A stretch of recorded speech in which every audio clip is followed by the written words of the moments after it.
Assalamualaikum teman-teman sekalian, selamat datang di channel saya. Ini adalah konten pertama saya di channel ini. Kali ini kita akan membahas tentang satu isu yang sangat hangat diperbincangkan di seluruh media internasional, yaitu tentang China vs Amerika, perang dingin baru yang membakar dunia. Remember all the stuff Donald Trump said about China? China. Jadi gini teman-teman sekalian, akhir-akhir ini kan dunia lagi rame banget untuk ngomongin tentang perseteruan antara Amerika Serikat dan China. Banyak yang bilang ini ya kayak perang dingin jilid 2 gitu, tapi dalam versi yang lebih modern. Kalau dulu Amerika berseteru dengan Uni Soviet, nah sekarang Amerika adu-adu kuat nih sama China. Adu-adu kuat ini kira-kira di bidang apa ya? Di bidang ekonomi, teknologi, dan juga di bidang pengaruh mereka di dunia internasional, terutama dominasi terhadap ekonomi global. Di satu sisi Amerika nggak kepingin kehilangan pesaingnya, nggak ingin kehilangan posisinya sebagai yang mendominasi perekonomian global. Di sisi lain, sementara China terus naik untuk mencoba menantang dominasi tersebut. Contohnya saja nih soal teknologi, ada drama soal UHW, TikTok, sampai dengan isu AI dan semikonduktor yang bikin isu ini terus hangat beberapa tahun yang lalu. Nah, gimana sebenarnya pertikaian ini terjadi? Benarkah dunia ini sedang dibakar dengan perseteruan mereka? Simak video ini sampai habis, mari kita mulai. Sejarah awal perseteruan. Sejarah perseteruan antara Amerika Serikat dan China tentunya tidak muncul begitu saja. Sebenarnya akar konflik ini sudah sejak lama sekali, sudah sejak pasca Perang Dunia Kedua, yaitu ketika Amerika Serikat menjadi kekuatan dominan di dunia barat. Dan China bertransformasi menjadi negara komunis di bawah kepemimpinan Mao Zedong pada tahun 1949. Nah, pada tahun 1949, Partai Komunis nih di Cina, ini di bawah pimpinan Mao Zedong, itu berhasil mengalahkan Partai Nasionalis, yaitu Partai Kuomintang yang dipimpin oleh Chiang Kai-shek dalam perang saudara antara China dan China, Komunis PS Nasionalis, yaitu Kuomintang dipimpin oleh Chiang Kai-shek.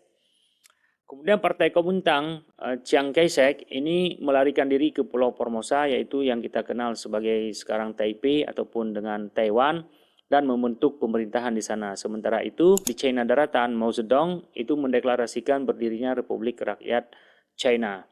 Nah, di saat yang sama dunia ini kan sedang mengalami perang dingin, yaitu ketegangan ideologis antara blok barat yang dipimpin oleh Amerika Serikat yang menganut paham kapitalisme dan blok timur yang dipimpin oleh Uni Soviet yang menganut paham komunisme. Di sini Amerika Serikat melihat berdirinya China komunis adalah sebagai ancaman besar karena ini akan memperkuat blok timur yang telah didominasi oleh Uni Soviet ketika itu. Nah, setelah revolusi komunis, Amerika tidak mengakui kepemerintahan Mao Zedong di Beijing. Sebagaimana negara tersebut disebut dengan China yang sah. Republik Rakyat China tidak diakui oleh pemerintahan Amerika. Malah Amerika melakukan manuver sebaliknya, yaitu mereka mengakui Taiwan yang dipimpin oleh Chiang Kai-shek sebagai representasi resmi negara China itu di kancah dunia internasional. Nah, hubungan ini tentunya makin panas karena Amerika Serikat terus memberikan bantuan militer besar-besaran ke Taiwan untuk melindungi dari invasi China Daratan. Nah, di sini Beijing menganggap langkah yang dilakukan oleh Amerika adalah upaya terang-terangan untuk melawan mereka. Kemudian pada tahun 1950 sampai dengan 1953 terjadinya Perang Korea. Hubungan antara Amerika Serikat dan China di sini memanas ketika Perang Korea pecah. China yang baru saja bangkit sebagai sebuah negara komunis mendukung Korea Utara dengan pasukan besar-besaran, sementara Amerika Serikat memimpin pasukan PBB untuk mendukung Korea Selatan. Nah, ini kan beda ini, satu mendukung Korut, yang satu lagi mendukung Korsel. Perang ini memperkuat citra China sebagai sekutu kuatnya Uni Soviet, dan Amerika semakin memandangnya China adalah sebagai musuh ideologisnya mereka. Kemudian Amerika Serikat mengeluarkan kebijakan isolasi terhadap China. Selama 2 dekade setelah revolusi komunis, Amerika Serikat itu menerapkan kebijakan isolasi terhadap negara China. Nah, mereka memblokir perdagangan, tidak menjalin hubungan diplomatik dengan China. Kemudian mempengaruhi negara-negara sekutunya seperti anggota-anggota NATO dan negara-negara lainnya untuk menjauhi negara China ini karena dianggap sebagai bagian dari tirai besi yang ada di Asia. Kan tirai besi yang ada di Eropa Timur itu kan Soviet yang sudah dilakopi, yang sudah diberikan gelar oleh Amerika dan negara Inggris, negara Eropa lainnya, kalau Soviet ini tirai besi yang ada di Eropa Timur. Di Asia, tirai besi kata Amerika itu adalah China. Jadi kedudukan China ini mulai disetarakan dengan Soviet. Namun perang dingin jilid terbaru ini baru benar-benar mendapatkan momentum yaitu pada abad 21, di mana ketika kebangkitan ekonomi dan teknologi China itu mulai mengancam dominasi global Amerika Serikat, yaitu di bawah kepemimpinan Xi Jinping. China mengadopsi di sini strategi agresif untuk meningkatkan pengaruh globalnya termasuk melalui inisiatif seperti Belt and Road Initiative atau BRI. Xi Jinping juga mengawasi investasi besar-besaran dalam infrastruktur domestik dan global seperti pembangunan jaringan kereta api, pelabuhan, dan fasilitas energi yang semakin memperkuat posisinya sebagai pusat perdagangan dunia. Nah, pada tahun 2018 lalu salah satu tonggak penting ada di sini ketika Donald Trump dengan gaya khasnya yaitu memicu perang dagang dengan China. Dengan apa? Dengan menaikkan tarif barang-barang China yang masuk ke Amerika Serikat itu sebanyak 25%. Nah, langkah ini menjadi sinyal bahwa Amerika Serikat tidak akan tinggal diam dalam menghadapi ambisi global China. Baru-baru ini Presiden Trump yang terpilih Amerika Serikat baru-baru ini, yaitu Donald Trump kan pernah mengatakan kalau dia berencana itu akan menaikkan tarif impor barang dari China yang masuk ke Amerika setelah dia dilantik. Hal ini dia sampaikan pada November 2024 lalu. Trump menyatakan itu akan memberlakukan tarif tambahan sebanyak 10% pada semua produk dari China yang masuk ke Amerika. Kemudian kita akan melihat pertarungan multidimensional antara mereka, yaitu di bidang teknologi, di bidang ekonomi, dan juga di bidang militer. Di bidang teknologi kita tahu China itu mulai mendominasi AI, Artificial Intelligence, dan juga semiconductor. Kita tahu semiconductor ada di Taiwan yang paling canggih, China juga sudah memulai untuk membuat semiconductor yang canggih. Nah, perang teknologi ini adalah medan tempur yang paling panas. Ya, kita tahu kalau China telah menciptakan raksasa teknologi seperti Huawei dan Alibaba, yang semua orang tahu dua perusahaan terbesar ini, Huawei itu yang dengan teknologi yang luar biasa. Nah, Huawei dan Alibaba ini mereka yang memainkan peran kunci dalam pengembangan 5G dan Artificial Intelligence. Sementara Amerika Serikat yang melalui perusahaan seperti Nvidia dan Intel ya tetap menjadi pemimpin di dalam desain semiconductor. Nah, dengan berlangsungnya chip war ini setelah Amerika Serikat membatasi ekspor chip canggih ke China, maka ketegangan ini telah mempengaruhi rantai pasok global. Tidak berhenti di situ, perlombaan pengembangan AI ini semakin memperkeruh suasana. Nah, dengan ini China dan Amerika Serikat berlomba-lomba untuk memanfaatkan teknologi ini untuk memperkuat militer dan juga ekonomi. Kemudian di bidang ekonomi, China punya yang namanya Belt and Road Initiative atau disebut dengan BRI. Rivalnya siapa? BRI ini rivalnya adalah dominasi dolar. BRI yang sering disebut sebagai jalur sutra modern ini adalah strategi besar China untuk menghubungkan Asia, Afrika, dan juga Eropa. Melalui apa? Melalui infrastruktur dan investasi. Proyek ini telah menarik lebih dari 140 negara. Artinya secara langsung ini menantang dominasi ekonomi Amerika Serikat. On the other hand, Amerika Serikat terus memanfaatkan kekuatan dolarnya dan mengontrol sistem finansial global melalui institusi seperti IMF dan juga SWIFT. Nah, di bidang militer sampai sekarang ini, teman-teman sekalian, ingat ya, sampai sekarang ini di Laut Cina Selatan dan di Laut Taiwan, di Selat Taiwan, selalu sampai sekarang ini selalu itu memanas. Karena kenapa? China secara agresif memperkuat klaimnya di bagian sana dengan membuat pulau-pulau buatan, kemudian menempatkan instalasi militer mereka di sana. Nah, Amerika Serikat dengan dalih menjaga kebebasan navigasi, mereka juga sering mengirimkan kapal-kapal perang mereka untuk menantang langkah Cina yang ada di sana. Nah, di sisi lain, Taiwan di sini menjadi titik nyala utama. China kan menganggap Taiwan sebagai bagian tak terpisahkan, One China Policy, tak terpisahkan dari wilayahnya. Sementara Amerika Serikat terus mendukung Taiwan dengan penjualan senjata-senjata canggih. Nah, konflik ini bukan hanya tentang geopolitik, tapi juga tentang kontrol dan rantai pasok teknologi. Mengingat Taiwan kan adalah salah satu produsen terbesar semikonduktor dunia, ya melalui perusahaan yang namanya TSMC. Kemudian kita akan melihat sebuah fakta baru yang mengguncang dunia. Apa itu fakta baru tersebut? Yaitu munculnya BRICS. BRICS ini adalah sebuah aliansi ekonomi yang didirikan pada tahun 2009. Yang anggota negaranya terdiri dari Brazil, Rusia, India, China, dan Afrika Selatan. Nah, BRICS ini B itu adalah Brazil, R itu Rusia, I itu adalah India, C itu adalah China, S itu South Africa atau Afrika Selatan.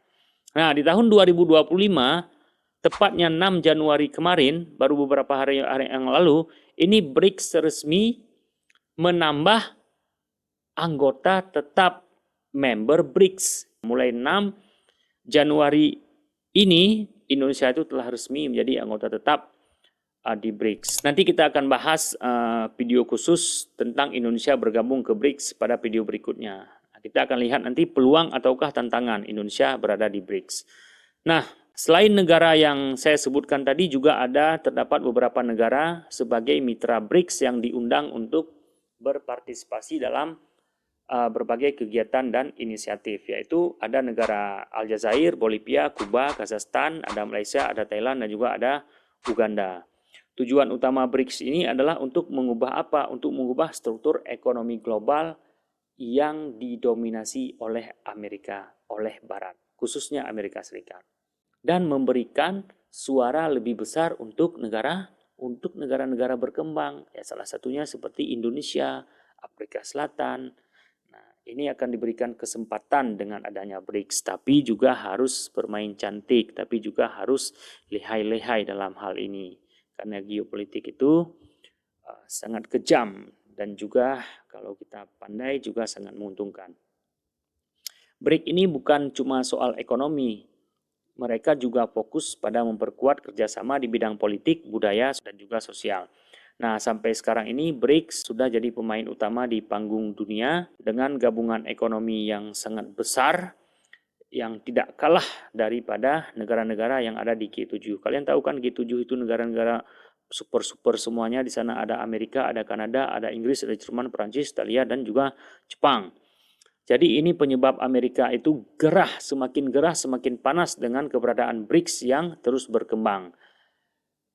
Bergabungnya negara-negara baru seperti Arab Saudi dan juga Iran, ini justru semakin menambah kekuatan di blok mereka, yaitu di blok BRICS, terutama di kawasan Timur Tengah. Nah, yang sebelumnya kawasan Timur Tengah itu didominasi oleh Amerika Serikat. Nah, negara-negara seperti Timur Tengah ini bisa saja mereka akan mencari alternatif selain dolar untuk transaksi mereka. Apalagi dengan adanya rencana BRICS yang ingin memperkenalkan mata uang alternatif yang bisa jadi sebagai pengganti dolar. Kalian tahu beberapa bulan yang lalu Putin telah memperkenalkan mata uang BRICS sebagai mock-up mata uang BRICS dia keluarkan. Wah, semua dunia itu geger, semua media memberitakan masalah ini. Seakan-akan dolar itu memang di ujung tombak. Nah, karena di sini BRICS ini memang berpotensi besar untuk mengubah dominasi dolar.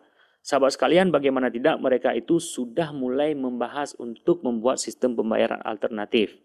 Ya enggak lagi bergantung kepada dolar. Kalau rencana ini jadi kenyataan, dolar bisa jadi terancam posisinya sebagai mata uang utama dunia. Skenario terburuk buat dolar adalah kalau banyak negara mulai beralih ke mata uang lain ya bisa jadi makin mengerus dominasi Amerika Serikat dalam sistem finansial global. Tapi di balik itu semua, BRICS juga punya misi terselubung. Nah, ini konspirasi lagi nih ya, konspirasi nih. Misi terselubung yang lebih besar. Nah, kita akan bahas ini. Mereka itu nggak cuma merebut kontrol ekonomi, tapi juga ngelawan pengaruh Amerika dalam keputusan-keputusan besar yang diambil di lembaga internasional seperti PBB dan lain sebagainya. Nah, BRICS ini bisa jadi tantangan langsung buat sistem internasional yang selama ini didominasi oleh negara-negara barat. Jadi bisa dibilang BRICS nggak hanya berkembang di sektor ekonomi, tapi juga di sektor geopolitik yang lebih luas. Dengan begitu nggak hanya ekonomi yang terancam, tapi dominasi politik Amerika Serikat di panggung internasional juga bisa semakin terkikis seiring dengan kebangkitan kekuatan-kekuatan baru ini. Nah, kemudian bagaimana dampak global dan juga regional di dunia, dampak Asia Tenggara bagi perekonomian China sendiri terhadap pertikaian ini dan juga bagi Indonesia. Kita akan lihat dampak yang terjadi di dunia. Ini tentunya akan menciptakan ketidakpastian global di mana negara-negara berkembang terjebak di dalam dilema.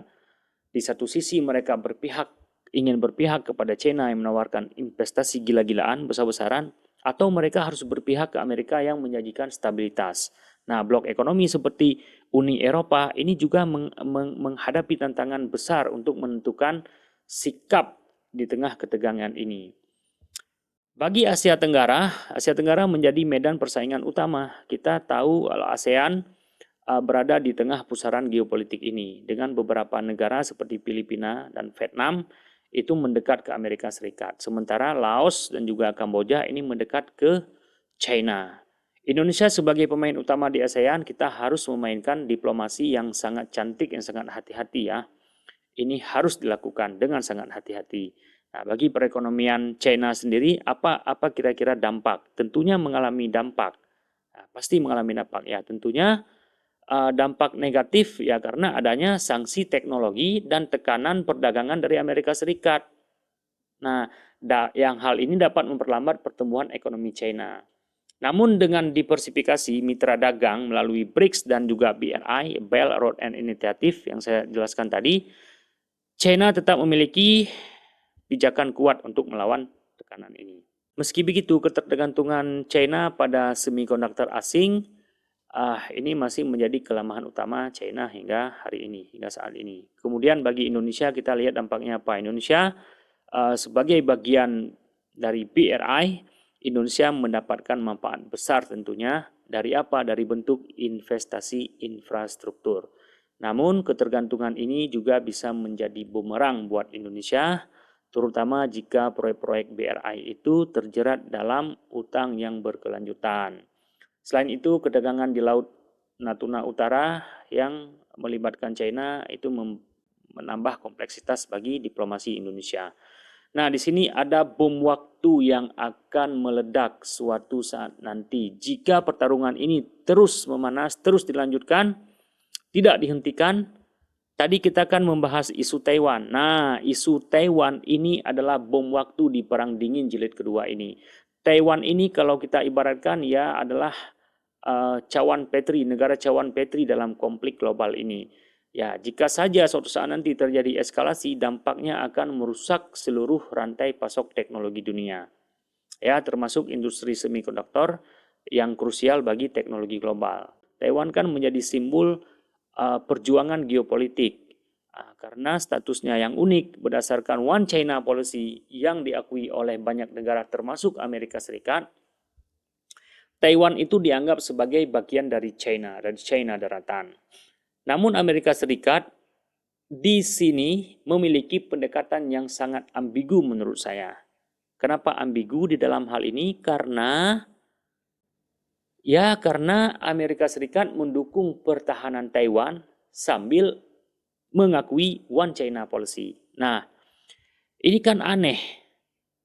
Ini aneh banget teman-teman sekalian. Di satu sisi Amerika mengakui Taiwan sebagai bagian dari China daratan. On the other hand, Amerika terus mendukung Taiwan di bidang pertahanan militer. Xi Jinping dalam hal ini telah menegaskan bahwa reunifikasi Taiwan dan China ini adalah misi historis yang harus tercapai, tidak boleh terelakkan. bahkan jika perlu menggunakan kekuatan militer sekalipun. Amerika Serikat di sisi lain terus mempersenjatai Taiwan, termasuk dengan menjual jet tempur seperti F-16 dan juga sistem rudal Patriot. Ini aneh ini nggak masuk akal ya, di luar Nurul ya, tapi apa boleh buat, inilah yang terjadi di dunia saat ini. Nah, langkah ini tentu saja akan memperbesar kemungkinan konfrontasi langsung antara kedua negara besar ini. Sementara itu rakyat Taiwan sendiri ini makin kesini semakin condong pada identitas independen mereka. Hal ini tentunya menambah kompleksitas situasi jika hal ini terus berlanjut. Jika konflik ini suatu saat meledak, dampaknya akan sangat besar, yaitu jalur perdagangan utama setelah Taiwan akan terganggu. Dan akses dunia terhadap semikonduktor akan berhenti. Tentunya ini akan melumpuhkan industri elektronik global. Taiwan tidak hanya menjadi isu regional, tapi juga ancaman global. Kemudian analisis akhir dari permasalahan ini, dari kasus ini, dari konflik ini, kemana kira-kira dunia akan bergerak? Perang dingin baru ini bukan hanya perang itu antara China dan juga Amerika Serikat. Ini adalah tentang bagaimana dunia akan dibentuk ulang dalam abad 21 ini. Asia Tenggara harus cerdas dalam bermain di antara dua kekuatan besar ini, memanfaatkan peluang tanpa terjebak dalam konflik mereka. Nah, harusnya Indonesia dengan posisi strategisnya bisa menjadikannya sebagai jembatan antara timur dan barat. Kita menaruh harapan besar kepada Bapak Prabowo yang gagah dan berani itu.